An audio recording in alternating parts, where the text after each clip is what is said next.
is the world they pin us to, but our place in it, that shadow of society that follows wherever we go.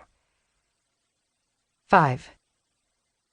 In 1962, the writer and poet Sylvia Plath drew a picture of a pair of black patent leather high-heel shoes.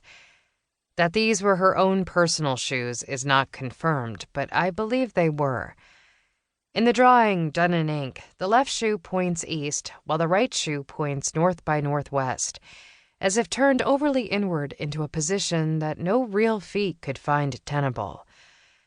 Above these, in pencil, Plath wrote, "The Bell Jar." 6. A pair of worn shoes is a portrait of its wearer. Not just the scuffed toes and heels ground down by months or years of pavement, or the narratives told by damage and repair, but the form and function of them, their type. They are a part of our costume in both the quotidian and theatrical sense. And because the stories that shoes tell are invariably about public life, they must also be about status and power, or the lack of it. 7. A friend of mine, a former colleague, is one of the most consistently feminine-presenting women that I know. Always tastefully perfumed, always in heels. She emigrated from the Soviet Union with her family when she was just a child. Sometime during that first year in America, her father took her to a supermarket in Queens and snapped a photo of her in front of the overstocked juice aisle. It is a picture that radiates astonishment. One might expect a look of joy to accompany that much abundance, but instead there is something closer to shock and fear in her big brown eyes. Entitlement is a learned skill. 8.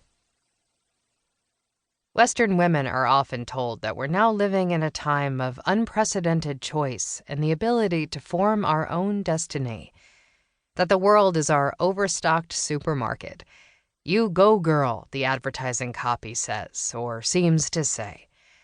The popular narrative is that we can choose to be whatever we want to be, to work or to be a housewife, a stay-at-home mom, to have a child or to not. We're told that we can choose how we want to look, to wear makeup or not wear makeup, to grow our hair long or to buzz it off, and that we can choose whatever we want to wear on our feet. Modern shoe consumerism, especially, is often presented within the politically feminized language of choice. A woman's right to choose becomes a woman's right to shoes. By this logic, it matters not so much what we choose, but that it is chosen.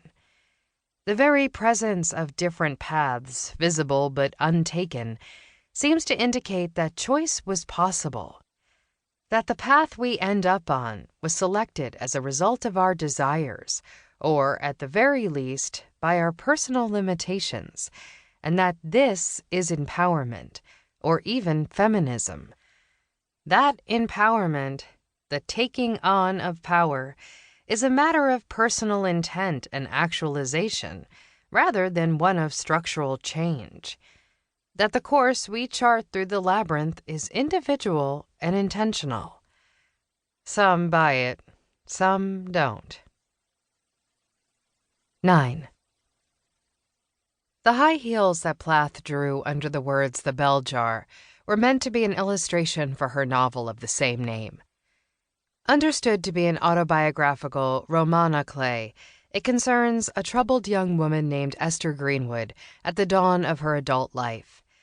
She is struggling to find her place in the world, beginning with an internship in New York City, and these same heels appear throughout the book as a sort of leitmotif. She is frequently aware of them and what they are supposed to mean, the role they assign to her. The heels follow her like a shadowy familiar. We hear their origin story, bought one lunch hour at Bloomingdale's with a black patent leather belt and black patent leather pocketbook to match. At one key point in the book, when she is ready to abandon her life, to unpin herself from the world, she first abandons the shoes, only to return, the stitching between self and society momentarily restored.